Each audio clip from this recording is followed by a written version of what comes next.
کا last working day of this trading week KSE 100 index آج 5ویں دن ہم نے دیکھا کہ مارکیٹ میں ایک معمولی سی کریکشن جو ہے وہ دیکھی گئی. 32 پوائنٹس کی کمی کے ساتھ 7465 پہ KSE 100 انڈیکس آج کلوز ہوا. پروگرام کے حوالے سے جو صورتحال رہی آج مارکیٹ کے حوالے سے اگر میں کہوں گا اس میں KSE 100 انڈیکس کا جو آج کا ہائی تھا 7573 کا اور 7452 کا آج مارکیٹ نے لو ٹیسٹ کیا. والیوم قدرے بہتر والیوم کہہ سکتے ہیں. 1,81,54,400 شیئرز جو ہیں وہ آج ٹریڈ ہوئے. کیا صورتحال دیکھی گئی پورے ویک اور اس ویک میں جو ایشوز رہے ٹریڈنگ کے حوالے سے اور جو 5 کمپنیز جو ہیں ان کو ان کے جو ٹریڈنگ رائٹس ہیں ان کو سسپینڈ کیا گیا, آگے جا کے پکچر یا صورتحال کیا بن رہی ہے, تمام چیزوں کو ہم ڈسکس کریں گے. پروگرام میں موجود اپنے گیسٹ کا آپ سے تعارف کرواتا چلوں. جناب کامران عباس صاحب CEO یونائٹڈ کیپٹل اس وقت پروگرام میں ہمارے ساتھ موجود ہیں. کامران صاحب بہت بہت شکریہ پروگرام میں تشریف لائے. ذرا ایک ریویو لیں ایک پورے ہفتے کی مارکیٹ جو آپ نے دیکھی, ڈے ٹو ڈے ایکٹیویٹیز جو مارکیٹ میں دیکھی گئی. بالکل.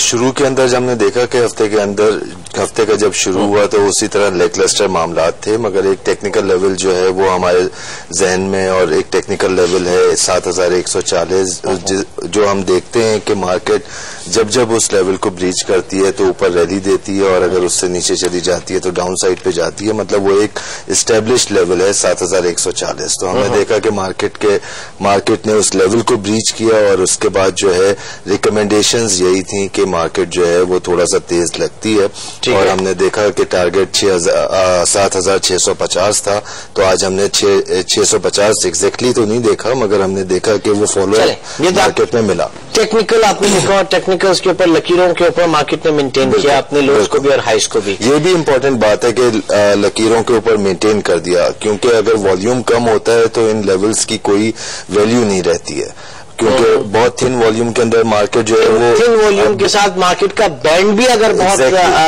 بالکل منیمل ہو جائے تو پھر ایک ڈر یہ ہوتا ہے کہ یہ بریک کہاں سے ہوگا, کسی بھی وقت جو ہے اگر لوور سائڈ سے بریک ہوگا یا اپر سائڈ سے بریک ہوگا. کسی بھی وقت اگر کوئی لیول بریک بھی ہوا ہو تو واپس آنا بہت آسان ہوتا ہے کیونکہ تھن والیوم ہوتا ہے. مگر ان 2 دنوں کے اندر آج کا دن چھوڑ کے کل اور پرسوں ہم نے دیکھا کہ تھوڑا سلائٹلی امپروومنٹ بھی تھی والیوم کے اندر, تو یہ چیز ایک اچھی رہی اور مارکیٹ کے اندر ابھی 2 دن کی تو آج بھی تقریباً 18 کروڑ بالکل وہی مطلب جہاں 9-10 کروڑ کا کام ہو رہا تھا تو 9-10 سے 18 اگر والیوم جنریٹ ہو رہا ہے. والیوم کہاں سے جنریٹ ہو رہا ہے؟ دیکھیں والیوم تو جنریٹ ہوگا. جب بات ہم کرتے ہیں کہ 4800 جب مارکیٹ آ گئی تھی تو اس وقت بھی ہم نے دیکھا جب مارکیٹ نے ریلی لی تو 25 کروڑ تک والیوم جو ہے ہم نے وٹنس کیا. تو وہ جب مارکیٹ کے اندر روم بن جاتا ہے تو خود بخود والیوم تو آ جاتا ہے. وہ ایک الگ ڈیبیٹ ہے, روم کی کنفرمیشن ہونی چاہیے. ایگزیکٹلی روم کی وہ تو کہیں سے بھی آدمی جو ہے وہ پیسہ لے کے آئے گا اور لگائے گا مارکیٹ کے اندر.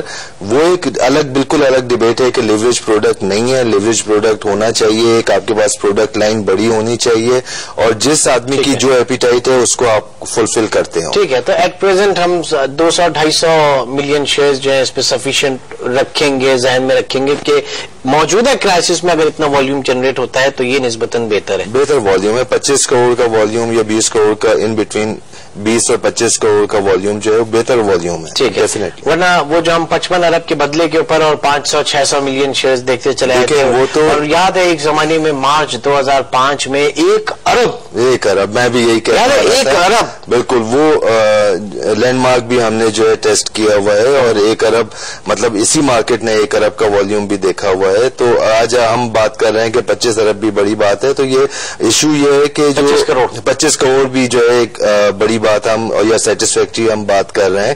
تو یہ ایشو یہ ہے کہ کانفیڈنس جو شیٹر ہوا ہے وہ کانفیڈنس کو بلڈ ہونے میں جو ہے تھوڑا ٹائم لگے گا, ریسٹور ہونے میں ٹائم لگے گا اور کوئی سوئچ نہیں ہے.